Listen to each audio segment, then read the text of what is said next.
자, 시조 두 번째 이야기를 해보도록 하겠습니다. 저번 시간에 우리가 배웠었던 작품은 이 망국의 무상함, 슬픔과 무상함이었죠. 이제 이 고려가 망하고 조선이 나오면서 등장했었던 그런 감정 라인들이었다면, 오늘 배울 얘기들은 이제 지조와 충절의 가장 전형적인 이야기들이죠. 우리 임금님이 바뀌었을 때, 우리 단종이 이제 수양대군에 의해서 폐위가 되고, 이 수양대군이 그 왕위를 찬탈을 했을 때 이 세조의 단종폐위를 비판하고 거기에 대해서 분개를 했었던 그런 감정 라인들이 이 지금부터 배울 작품 라인들에 등장하게 됩니다. 그러니까 앞으로 배우는 이제 연시조라든지 아니면 그런 가사에서도 이런 경향성들은 그대로 유지되고 있기 때문에 그 베이스들을 쌓는데 되게 중요한 작품들이라고 보시면 되겠죠. 자, 첫 번째 작품은요, 여러분들 되게 힘들어하는 작품이기도 하면서요, 반드시 아셔야 되는 작품이기도 합니다. 여기 보시면 수양산 바라보며 이제를 하나노라. 그러니까 수양산이라는 공간을 바라보면서 지금 이제라는 사람을 한하고 있어요. 되게 부정적으로 바라보고 있죠. 굶주려 죽은 진들 채미도 해야 했는가. 이 채미라는 건 고사리를 캐어 먹는다.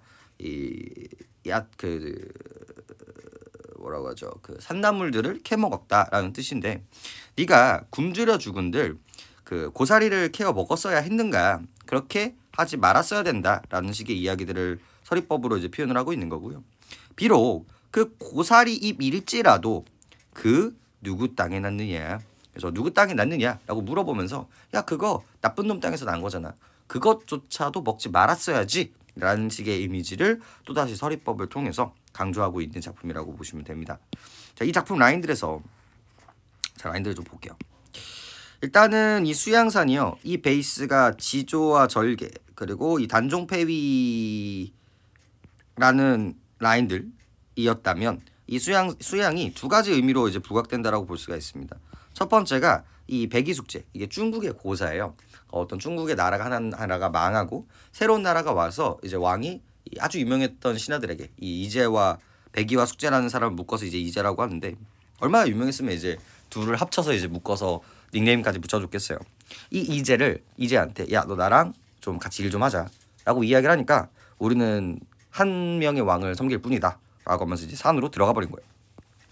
그래서 거기서 이제 고사리를 캐먹었다 라는 식의 이야기들이 이제 지조와 절개의 끝판왕으로서 이제 아주 내려온 거지. 축구 선수 하면 박지성, 뭐 피겨 선수 이렇게 하면은 김연아, 이런 것처럼 가장 대표성을 띠고 있는 그런 라인들이라고 보시면 되겠습니다.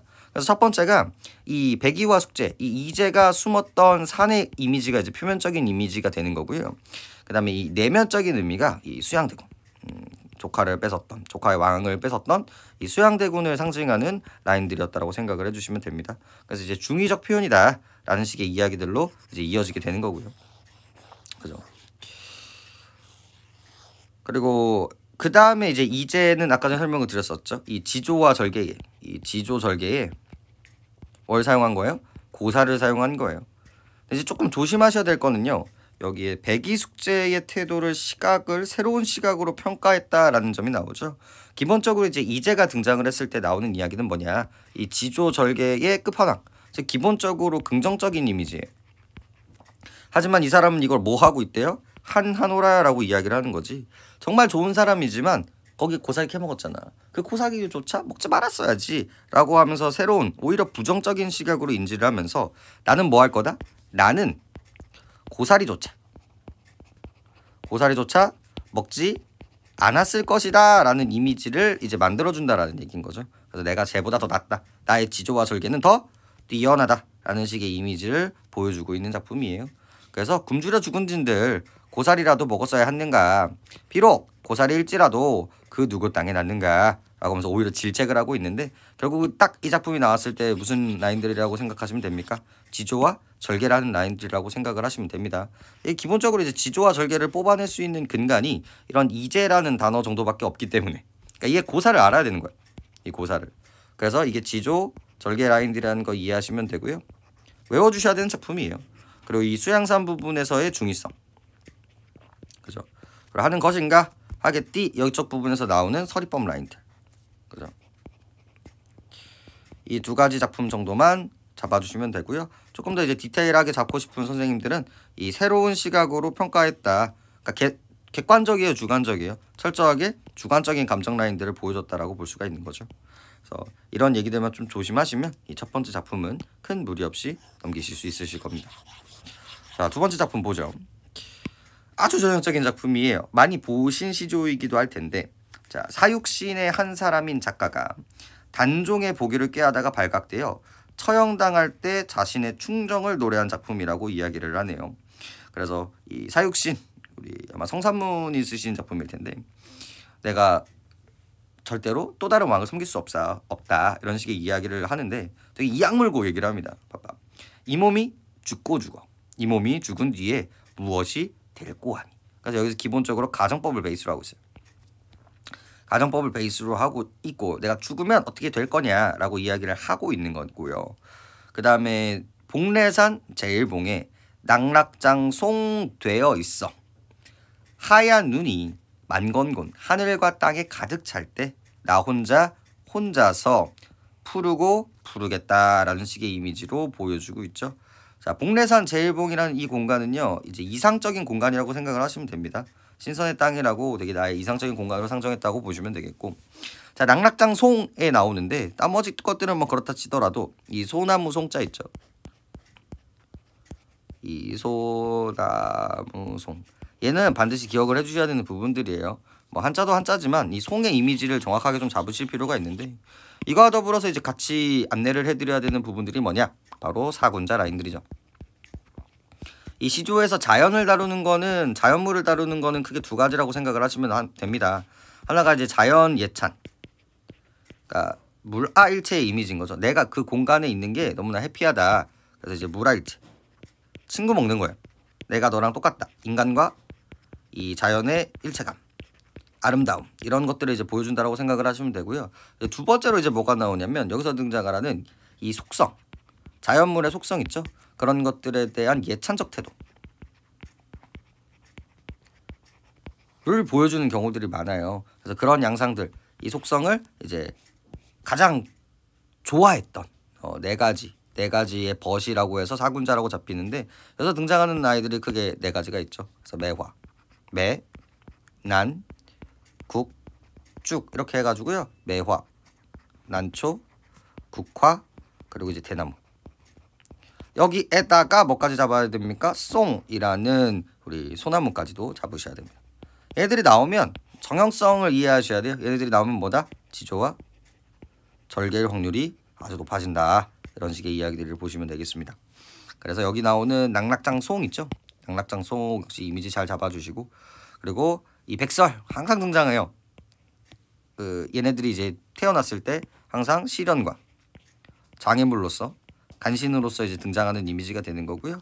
만건곤 할 때, 우리 건곤 정도는 기억해 주시면 좋은데, 온 세상에 가득할 때 독야 청청하겠다. 내가 뭐 하겠다? 항상 푸르고 푸르겠다.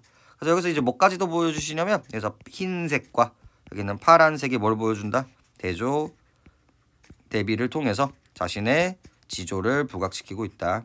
그래서 이거는 이 소나무의 예찬적 태도라기보다는 자기가 뭐가 돼서 소나무처럼 될 것이다 라는 식의 이야기를 하고 있으니까, 오히려 얘는 화자의 분신의 이미지가 조금 더 강한다라고 보시면 되겠죠. 차라리 내가 죽어서라도 죽어서라도 뭐가 될 것이다 라는 이미지가 잡혀있기 때문에 이런 것들은 화자의 분신이라고 보시면 되겠습니다. 이 약물고 얘기를 하고 있는 부분들이라고 보시면 되겠지. 그 다음 작품 볼까요? 그 다음 작품 보면은 이것도 되게 전형적인 얘기였어요. 앞에서는 이제 소나무가 등장을 했다면 요것에는 대나무가 등장을 하죠. 이 소나무 같은 경우는 이제 항상 푸르다, 이런 이미지가 있고요. 이 대나무 같은 경우는 항상 곧다, 그죠? 이렇게 항상 곧다, 그리고 플러스 항상 푸르다. 하나가 더 있는데 속이 비어있다. 이런 것들 때문에 이제 청렴과 결백의 이미지까지도 이제 연결이 된다라고 보시면 됩니다. 자, 대나무의 이미지를 이제 어떻게 잡는지를 좀 보시면 되는데, 자, 눈 맞아 휘어진 데를 누가 굽었다고 하겠는가? 굽었다고 못한다는 얘기거든요. 그리고 이제 대나무 나왔고 이제 눈이 나왔으니까 벌써 어떤 이미지인지가 좀 떠올르셔야 되고요. 굽을 절개면 눈 속에 푸르겠느냐. 그래서 푸르기 때문에 절개를 굽히지 않았다라는 근거를 삼고 있는 거고요. 아마도 세한고절, 아주 추운 겨울에 고고하게 지조와 절개를 지키는 것들은 너뿐인가 하노라라고 하면서 이게 바로 예찬적 태도를 보여주고 있는 작품이라고 보시면 되겠습니다. 이 눈 속에 어떤 이미지를 좀 그리시면 되냐면요. 원래 대나무가 이렇게 곧잖아요. 근데 이게 눈이 너무 많아요. 이 세조의 세력들이 너무 빡센 거지. 그래서 눈이 이렇게 쌓인 거예요. 이 대나무가 이렇게 구부러져 버린 거죠. 근데 이걸 보면서 얘가 지조와 절개를 어떻게 잃었다라고 할 수가 없다. 왜? 굽을 절개가 아니라는 근거가 뭐야? 얘가 항상 무슨 색깔이기 때문에 여기가 푸른색으로 잡혀있기 때문이라는 거예요. 그래서 너무나 푸르기 때문에 이 지조와 절개는 그대로 유지가 되고 있다라고 이야기들을 하고 있는 거고요. 그런 것들을 이제 서리법을 기반으로 얘기를 하고 있는 거예요. 여기 있는 푸르겠느냐, 그죠? 그래서 굽을 절개였으면 저렇게 푸를 수 있겠느냐. 그래서 서리법이 되게 중요한 작품 중에 하나고요.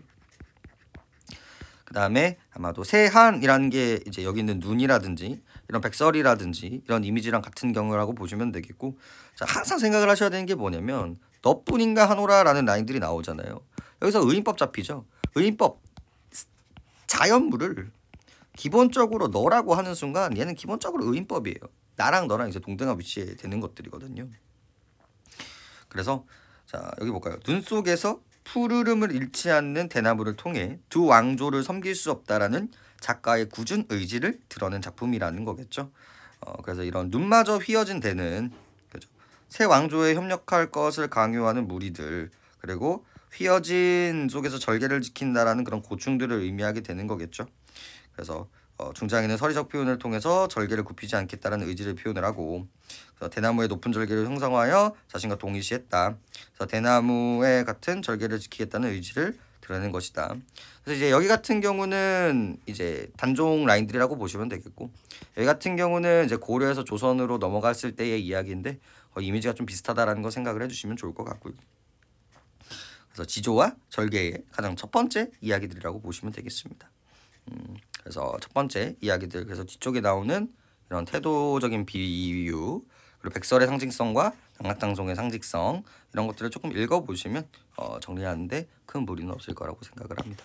자, 두 번째 이야기는요, 우리 지조와 절개의 가장 첫 번째 이야기였고요. 지금 나오는 이 이미지들, 전형성들을 기억해가지고 그 다음 지조와 충절 얘기했을 때 좀 더 이어가 보도록 하겠습니다. 들어주시냐고 고생 많으셨습니다.